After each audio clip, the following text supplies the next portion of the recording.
उत्तर प्रदेश मुरादाबाद से अपने सहयोगी सुमित राणा के साथ श्रीपाल सिंह राणा की रिपोर्ट मुरादाबाद।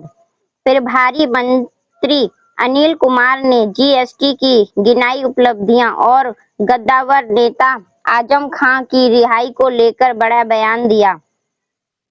रीड उत्तर प्रदेश के मुरादाबाद सर्किट हाउस में प्रेस वार्ता के दौरान प्रदेश के प्रभारी मंत्री अनिल कुमार ने समाजवादी पार्टी के गद्दावर नेता आजम खां की रिहाई को लेकर बड़ा बयान दिया।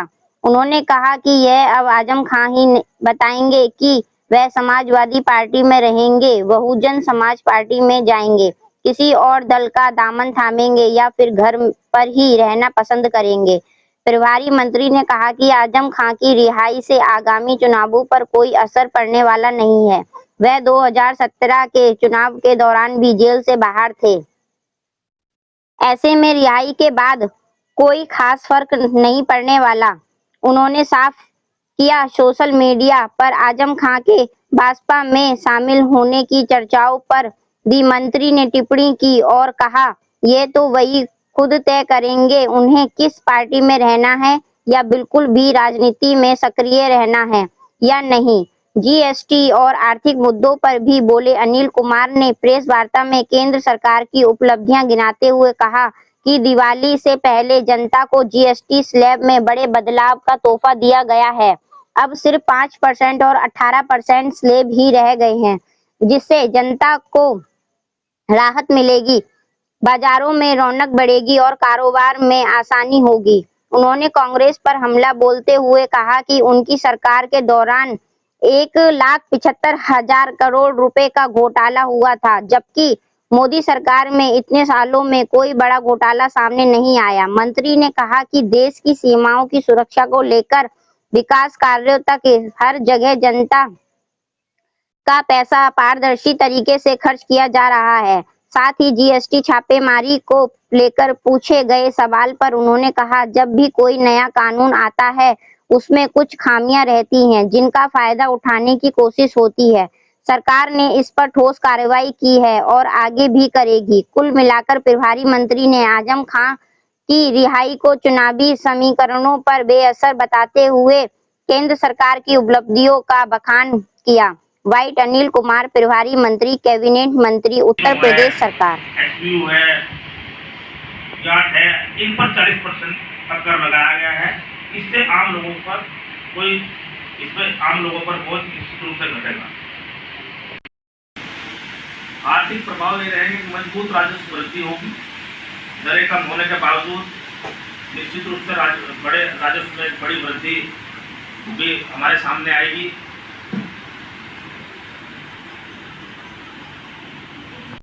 निर्यातकों और श्रम प्रधान क्षेत्रों को मजबूती मिलेगी। निर्यात वित्तीय सतर्कता की अगर हम बात करें तो तंबाकू पर सेस तब तक जारी रहेगा जब तक मुआवजे के ऋण चुकते नहीं, जिससे राजस्व प्रबंधन करदाताओं की संख्या 2017 में जो थी वो 65 लाख थी, जो बढ़कर 2025 तक 1,51,00,000 1.51 करोड़ से अधिक हो गई है, जिससे लाखों लोग औपचारिक अर्थव्यवस्था में शामिल हुए हैं। तो ये कुछ बातें हैं जिनसे जो है सीधा एक आम आदमी से जुड़ी बातें हैं जो तो ये दे दो जीएसटी का फर्जीवाड़ा पकड़ा गया है, जांच की है और काफी लोगों ने फर्जी ढंग से रजिस्ट्रेशन करा कर सरकार को चुना लगाया है और नियम में अभी परिवर्तन नहीं किया गया, इसलिए रजिस्ट्रेशन से काफी फर्जीवाड़ा हो रहा है। सेंट्रल जीएसटी नहीं, निश्चित रूप से मैं ये नहीं कहता कहीं कोई बात रही होगी जो आप इस बात को कह रहे हैं, लेकिन ऐसा नहीं। यदि कहीं मान लो जब जीएसटी का कानून लागू हुआ और उसके बाद यदि कहीं वित्तीय अनियमितता पाई गई है तो निश्चित रूप से उसमें ठोस कार्रवाई भी हुई है। उसमें ठोस कार्रवाई हुई है, ऐसा नहीं है कि भाई इसमें कोई कार्रवाई नहीं हुई है, कार्रवाई हुई है। और अब तो इसमें इतना सरलीकरण हो गया, मुझे लगता है कि व्यक्ति उस दिशा में जाएगा। अब उस दिशा में जाने की सोचेगा नहीं। अब आदमी जो है 100% टैक्स देने की कोशिश करेगा, मुझे जो लगता है। व्यवहारिक बात यह है मान लो अगर कहीं जीएसटी की कुछ जो है दरें अधिक महसूस अगर व्यापारी वर्ग या हमारे अन्य वर्ग कर रहे थे, तो जैसे इसमें सरलीकरण जो प्रधानमंत्री जी के द्वारा किया गया है, तो इससे निश्चित रूप से पारदर्शिता भी आएगी, ईमानदारी भी आएगी, और व्यापारी हो या और अन्य लोगों से निश्चित रूप से ईमानदारी निष्ठा से अगर करेंगे तो उसमें और भी हम ज्यादा राजस्व की उम्मीद रख सकते हैं।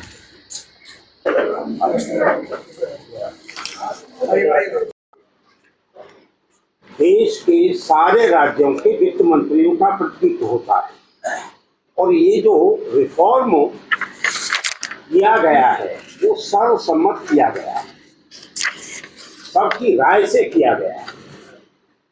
ये बीजेपी का विषय नहीं, ये देश का विषय है और देश के समस्त राज्यों के वित्त मंत्री, कई राज्यों के वित्त मंत्री तो स्वयं मुख्यमंत्री थे, तो उनके सर्वसम्मत निर्णय के आधार पर, जैसे आपने अखिलेश जी को कोट किया, तो अखिलेश जी जिस महागठबंधन में सम्मिलित थे उनकी सरकारें भी तो है ना, उन्हीं की सहमति से हुआ है ना। हाँ, सबकी सहमति से, सबकी सहमति से सर्वसम्मत ये उसमें सभी मेंबर हैं। हुआ है जो जितना रिफॉर्म किया गया है। जी मानिए सर्विस प्रोवाइडर को कल भी 18% देनी होती थी, आज भी 18% देनी होती है, उस पर क्यों ध्यान दिया गया? लगातार समय समय पर रिफॉर्म होते रहते हैं, उसको सभी को देने की बात हुई है। 5 और 18 अच्छी बात है, 12 का स्लैब खत्म कर दिया, 6 का स्लैब खत्म कर दिया, तो इसमें सर्विस प्रोवाइडर जो महत्वपूर्ण कड़ी माना जाता है भारत की, जगह जगह छोटी छोटी सर्विस देता है, तो उसे इग्नोर क्यों किया गया? ये बात समझ में नहीं। नहीं, देखो वो विषय शायद हो सकता ना आया हो बैठक में, अगली बैठक में आ सकता है। बैठक की कोई ये कोई अंतिम बैठक नहीं है, लगातार जो है जीएसटी काउंसिल की बैठक होती रहती है। 56वीं बैठक में निर्णय हुए हैं, उससे पहले 55 बैठकें हो चुकी थी। पहले भी नहीं ध्यान में दिया गया, 56 बैठक में 56 बार, एक बार भी नहीं दिया गया सर्विस प्रोवाइडर को।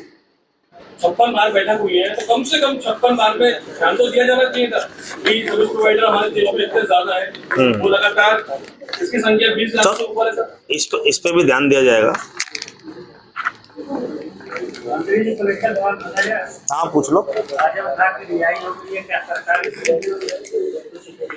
उन खर्चों में हमारे कमी आएगी, किसानों को निश्चित रूप से बहुत बढ़ावा इन दरों से मिलेगा। उनके जो उपकरण है, ट्रैक्टर है, टायर है, कीटनाशक है, सिंचाई उपकरण है, जिनका को घटाकर जीएसटी का जो प्रतिशत रखा गया है वो मात्र 5% रखा गया है कृषि के विषय पर। इससे खेती में की लागत निश्चित रूप से कम होगी और ग्रामीण भारत को एक सीधा लाभ इससे जरूर मिलेगा। स्वास्थ्य क्रांति के तहत व्यक्तिगत जीवन और स्वास्थ्य बीमा पर जीएसटी पूरी तरह से हटा दिया गया है। दवाइयों, ऑक्सीजन और जांच किट पर कर में एक बड़ी कटौती की गई है ताकि इलाज एक सुगम हो और सस्ता हो सके। गाड़ियों और वाहनों में एक भारी छूट, तो छोटी गाड़ियां हैं, बाइक है, जीएसटी इस पर 28% थी, उसे घटाकर 18% कर दी गई है। निश्चित रूप से कीमतें कम हुई हैं, बाजार बढ़ेगा, यानी कि पूरे 10% की कटौती, जिससे वाहन खरीदारों को आराम मिलेगा और त्योहार के समय में इसकी निश्चित रूप से मांग बढ़ेगी। शिक्षा के क्षेत्र में कॉपियां हो, चाहे पेंसिल हो, नक्शे हो, अन्य जरूरी छात्र सामग्री पर अब कोई कर नहीं लगेगा। लग्जरी पर निश्चित रूप से कुछ ज्यादा हुआ है। जब विलासिता की वस्तुएं हैं जैसे तंबाकू है, पान मसाला है, लग्जरी सामान है जैसे कैसीनो है, एसवीयू है, याट है, इन पर 40% का कर लगाया गया है। इससे आम लोगों पर बोझ निश्चित रूप से घटेगा। व्यापार में आसानी होगी, सरलीकरण होगा, रजिस्ट्रेशन में तेज रिफंड, 90% ऑटो अप्रूव, रिस्क आधारित कंप्लायंस से एमएसएमई निर्यातकों और श्रम प्रधान क्षेत्रों को मजबूती मिलेगी। निर्यात वित्तीय सतर्कता की अगर हम बात करें तो तंबाकू पर शेष तब तक जारी रहेगा जब तक मुआवजे के ऋण चुकते नहीं, जिससे राजस्व प्रबंधन जिम्मेदारी से होगा। इसके आर्थिक प्रभाव क्या पड़ेंगे? आर्थिक प्रभाव ये रहेंगे कि मजबूत राजस्व वृद्धि होगी। दरें कम होने के बावजूद निश्चित रूप से बड़े राजस्व में एक बड़ी वृद्धि भी हमारे सामने आएगी।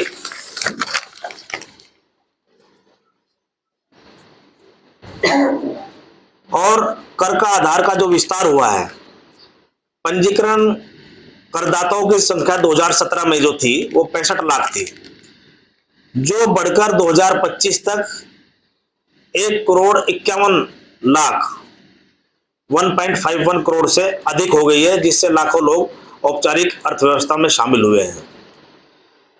तो ये कुछ बातें हैं जिनसे जो है सीधा एक आम आदमी से जुड़ी बातें हैं। जो जीएसटी को लेकर जो बातें थी, मतलब एक बड़ा राहत जो है आदरणीय प्रधानमंत्री जी ने जो दी है, इसका सीधा लाभ एक आम जनता को हुआ है और हर क्षेत्र में हुआ है, हर फील्ड में हुआ है। और निश्चित रूप से इससे बाजारीकरण बढ़ेगा, व्यापार बढ़ेगा, पैसा आएगा, उससे अर्थव्यवस्था को भी, देश की जो अर्थव्यवस्था है उसको भी निश्चित रूप से एक बड़ा लाभ होने की पूरी संभावनाएं हैं। अब आप लोग कुछ पूछ सकते हैं। सेंट्रल जीएसटी टैक्स में व्यापारियों को लगता है कि अब तक ये कमी रही सरकार की? नहीं, इसको हम लोग कमी नहीं कह सकते, इसको देश की जरूरत कह सकते हैं हम। देखो, जिस प्रकार जब 2014 में आदरणीय प्रधानमंत्री नरेंद्र मोदी जी के नेतृत्व में सरकार बनी, देश की हालत उस समय क्या थी? देश का खजाना खाली था और निश्चित रूप से हम इसको जो है ना, देश की जनता ने जो आदरणीय मोदी जी को जो बड़ा सहयोग किया टैक्स देकर, एक बड़ी दरों के रूप में जो टैक्स देकर जो सहयोग किया है, हम उसको सहयोग के रूप में कह सकते हैं। उसमें हम ये नहीं कह सकते कि मान लो जो है पहले दरें ज्यादा थी अब कम कर दी गई। वो भी देश का एक समर्पण रहा और देश के विकास में समर्पण हम उसको कह सकते हैं। हमारे तमाम जितने भी टैक्स दाता हैं, उन्होंने एक समर्पण भाव से टैक्स जो है, जब दरें ज्यादा थी तब भी उन्होंने टैक्स देने का काम किया।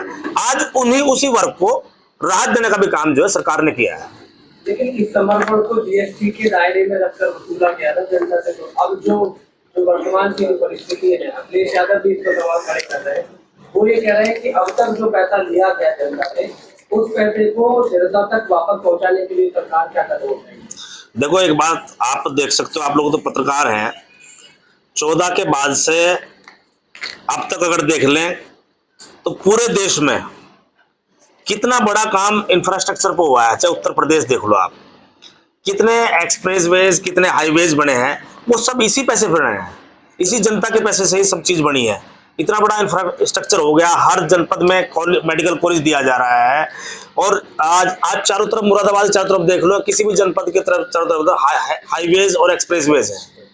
तो ये सब पैसा जनता का पैसा है, जनता के ही हित में इस्तेमाल किया गया है। आप संशोधन करने की जरूरत क्या है? जनता से पैसा लेकर आप जनता से नहीं कर रहे। देखो, जिस स्थिति में देश उस समय था, खजाना खाली था। आज देश के पास पर्याप्त खजाना है। तो अगर हमारी जनता ने ज्यादा टैक्स हमको दिया है तो हमारा ये भी फर्ज है कि हम उस जनता को राहत भी आप मान भी रहे हैं कि ज्यादा दिया है, कह भी रहा है वापस करेंगे। वापस नहीं, हमने अब जनता को जो है राहत दी गई है, एक बड़ी राहत दी गई है उसी जनता को जिसने जो है मतलब जो है ना, मोदी जी के कहने भर से इतना बड़ा टैक्स दिया है। अधिक टैक्स को दे दिया आपने, समर्थन करना और वापस करने के बाद दे दिया आपने। नहीं, ये आप अपनी अलग अलग शब्दों में इसका व्याख्यान कर रहे हैं, लेकिन ऐसा नहीं है। मंत्री जी, मान लिया जाए कि देश ने समर्पण किया और सरकार ने उसे जीएसटी के दायरे में लाकर उस समर्पण को एक्सेप्ट किया, ये कहना है? नहीं, एक्सेप्ट किया है। जो पैसा सरकार के पास टैक्स के माध्यम से आया, वो पैसा जनता के हितों में लगा है। लेकिन वो तो जबरदस्ती भी रहा ना, जीएसटी को जबरदस्ती किसने कहा कि जबरदस्ती हमसे टैक्स लिया जा रहा है? किसने कही ये बात है? जीएसटी जो लागू किया गया वो जल्दबाजी का ही नतीजा था, जो अब परिवर्तन नहीं, जल्दबाजी का नतीजा नहीं। देखो, जीएसटी पे जो है ना, पुरानी सरकारों ने भी काम करने की कोशिश की है। पिछले मतलब जो है 14 से पहले भी, कई वर्षों पहले भी जीएसटी पर जो है विचार होता रहा है, लेकिन लागू करने की किसी की हिम्मत नहीं हुई। नहीं, कांग्रेस 12% पे ले जा रही थी, भाजपाइयों ने विरोध किया। नहीं, अब लेकर आ रही थी, नहीं आ रही थी, अब ये तो सब छिपी बातें हैं। मान्यवर मंत्री जी, आपके एक मिनट जरा, ये जो जीएसटी रिफॉर्म जो हुआ है, वैसे तो आप सभी लोग विदित हैं इस बात से, और कुछ कहने से पहले सबसे पहले मैं नवरात्रों की बधाई दूंगा। और कल यानी सोमवार को नवरात्रों के पहले ही दिन इसके जो सुधार हुए हैं जीएसटी में, वो सब लागू किए गए हैं कल।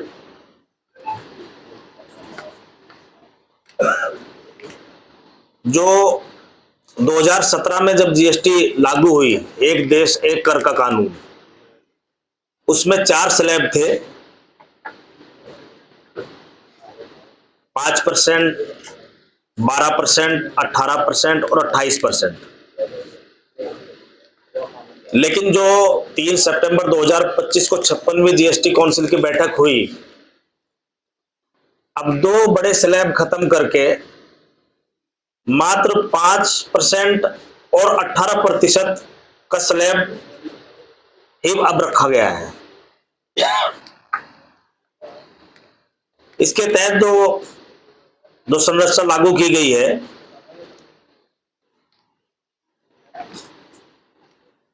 उसके क्या फायदे समाज को और देश के हुए हैं, उस बात को लेकर ही हम लोग यहां बैठे हैं आज। ये सुधार नवरात्रि के पहले दिन से लागू होंगे, जैसा कि आपको विदित है, कल लागू हो चुके हैं। यह केवल आर्थिक कदम नहीं बल्कि देश के लिए दीपावली का तोहफा भी है। इससे करोड़ों परिवार की बचत सीधे उनके हाथों में जाएगी। जैसे दीपावली पर दीपक घरों को रोशन करते हैं, वैसे ही ये सुधार घरों के खर्च कम करेंगे, किसानों को सशक्त बनाएंगे, कारोबार को गति देंगे, जिससे पूरे भारत में समृद्धि फैलेगी। और अगर हम इसके कुछ मुख्य बिंदु पर गौर करें, जैसे 2 दर लागू हुए, उनकी सरलता, अब पुरानी 4 स्तरीय व्यवस्था हटाकर सिर्फ 5 और 18% की दरें रखी गई हैं। इससे भ्रम, कानूनी झंझट, पूरा मामला तो आपके संज्ञान में आ ही गया है। जीएसटी की जो दरें थी, उसमें बड़ी राहत जो है केंद्र की सरकार ने देश की जनता को दिया है। उसी परिप्रेक्ष्य में ये प्रेस वार्ता का आयोजन किया गया है। जो बड़े स्लैब थे उनको खत्म करके 5 का और 18 का स्लैब रह गया है। इससे बहुत बड़ा राहत जो है देश की जनता को निश्चित रूप से होगी, और बहुत सब चीज़ों पर रेट घटेंगे, बाजारीकरण बढ़ेगा, बाजार में पैसा घूमेगा, निश्चित रूप से देश को बड़ा लाभ इसका होगा। सर, किस पर्पज से ये जीएसटी लागू किया गया था? क्या उस पर सरकार नहीं, जीएसटी लागू करने के तो उद्देश्य अलग है ना। देखो, बहुत सारे कर जो है देश में, पहले बहुत सारे कर लागू होते थे, 10 से ज्यादा कर थे, और एक देश हो एक कर हो, उस उद्देश्य के साथ में जीएसटी लागू की गई थी कि एक देश में एक ही कर होना चाहिए। तो उस परिप्रेक्ष्य में जीएसटी को लागू किया। तो सर लगातार कांग्रेस जो है वो जीएसटी को कंपल्सरी टैक्स कहकर पुकारती थी, और अब कह रहा है कांग्रेस का कि 8 साल लगातार टैक्स वसूला गया, लेकिन जब परिणाम अच्छे नहीं आए तो टैक्स वापस हो गया। भाई देखो, जब कांग्रेस सरकार थी 1,75,000 करोड़ के घोटाले भी उन्हीं की सरकार में हुए। पिछले 10 साल से आदरणीय मोदी जी की सरकार है केंद्र में, कहीं कोई घोटाला का नाम सुना है का? अब सरकार खजाना उन लोगों ने बिल्कुल खाली कर रखा था। तो जीएसटी अगर लागू हुई है देश में, जीएसटी को अगर लागू किया गया है, तो उससे जो प्राप्त हुआ धन सरकार को, उस पूरे धन को, पूरे पैसे को जनता के हित में लगाया गया है, हर क्षेत्र में लगाया गया है। देश के इंफ्रास्ट्रक्चर पर खर्च हुआ, देश के और अन्य सब चीजों पे खर्च हुआ है, देश की सीमाओं पे पैसा खर्च हुआ है, देश की और सब चीजों पे इतना पैसा खर्च हुआ है। तो सर पहले इन चीजों पर नहीं होता था, जिनकी वजह से ये टैक्स लगाया? नहीं, देखो, आप देख सकते हो भाई, 2014 के बाद में देश बदल रहा है। देश बदला है, सब चीजों पे पैसा खर्च हुआ है, और जो जनता से जुड़ी हुई चीजें हैं उन सब पे पैसा खर्च हो रहा है। सरकार का काम यही तो है कि सरकार कस्टोडियन के रूप में काम करती है, और जो पैसा सरकार के पास आता है उसको जनता का हित में, देश के हित में खर्च हो, ये सबसे बड़ी बात होती है, ईमानदारी के साथ हो। जीएसटी की दरों को रिवाइज जो किया गया है, क्या जरूरत इसी सरकार को महसूस? देखो, जरूरत नहीं होती। मान लो जो है, मैंने ये कहा अभी आपको पीसी में पहले भी कहा है, जब ये स्लैब बड़े स्लैब थे, जब देश को आवश्यकता थी, देश की जनता ने सहयोग किया बड़े स्लैब में भी, तो उसी सम्मानित जनता को राहत देने का काम भी सरकार ने का धर्म भी है, और हमने उस काम को किया है। चोरी में लोगों ने दिल का खेल करा है। जीएसटी में लोगों ने जब दरें बढ़ी हुई थी, लोगों ने जीएसटी में चोरी की है, कई जगह बर्बाद में छापेमारी भी की थी, लोगों से दंड भी लिया गया था, मगर अब लोग जीएसटी चोरी कर रहे हैं। मैं कह रहा हूँ, जब भी कोई कानून लागू होता है, कहीं कुछ ना कुछ हो जाता है, उसमें कुछ कमी पेशी रह जाती है, जिसका फायदा कुछ लोग उठाने की कोशिश करते हैं, लेकिन अगर कहीं कोई सी बात संज्ञान में आई है तो सरकार ने निश्चित रूप से इसमें ठोस कार्रवाई भी की है। व्यापारी लोग कह रहे हैं दीपावली का तोहफा है। हाँ, दीपावली का तोहफा है निश्चित रूप से, इसलिए जो है ये कल जो है नवरात्रों के पहले दिन से लागू हुआ है, बड़ा तोहफा है। सर, जीएसटी कम होने से रेटों में फर्क पड़ा है। जैसे पार्ले है तो पहले 5 रुपए का मिल रहा है, 4 रुपए 45 पैसे का मिल रहा है, तो किस तरीके से इसे करेंगे, क्योंकि 45 पैसे तो चलते नहीं, तो क्या सरकार इसके? अरे वो दुकानदार कर लेगा, आप चिंता मत करो। जातियों को लेकर बहुत राजनीति हो रही है। अभी सरकार का आदेश है कि अब जाति पर राजनीति नहीं होगी। जो आप पोस्टर या स्टिकर लगाते थे गाड़ियों को, वो भी उसका भी चलान है, क्या कहें? तो जाति पर राजनीति होनी नहीं चाहिए। जाति पर राजनीति विपक्षी तो करता है। सर, मेटल इंडस्ट्री में जो 18% और 5% का है, कच्चा माल 18% का है, और एक व्यापारी की बिक्री जो है वो 5% ही है, तो जो ये 13% का अंतर है जो कि जीएसटी पोर्टल पर चढ़ा रहता है, काफी व्यापारियों की शिकायत है कि वो इससे कैसे उभरेंगे। वो पैसा सरकार के पास रहता है, व्यापारी अपने कैपिटल को कैसे बढ़ाए, उस पे क्या है सरकार का कि कच्चे माल पे भी मतलब जीएसटी 18 से कम करना चाहिए ना, परसेंटेज जो है उससे। चलो उस पे भी हो जाएगा यार, कोई बात जेल से बाहर निकले हैं, रिहाई हो गई है, उनको बधाई। सर, आने वाले इलेक्शन पर इसका असर पड़ेगा आजम खान की रिहाई का? वो बाहर मुझे तो लगता नहीं कुछ पड़ेगा, क्योंकि 2017 के चुनाव में तो बाहर ही थे।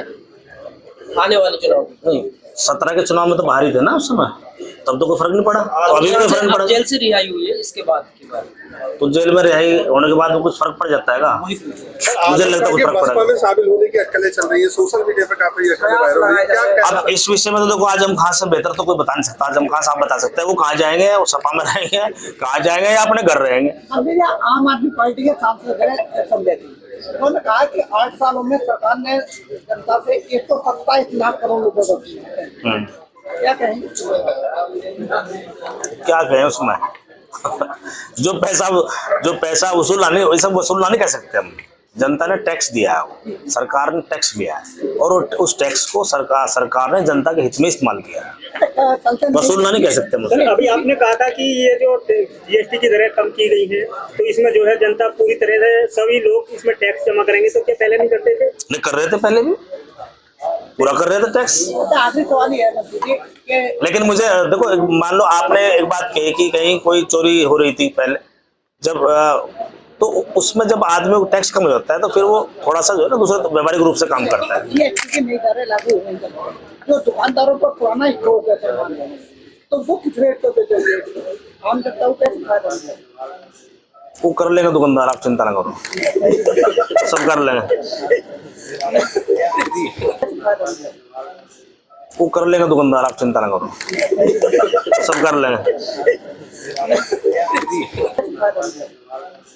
वो कर लेंगे दुकानदार, आप चिंता ना करो, सब कर लेंगे।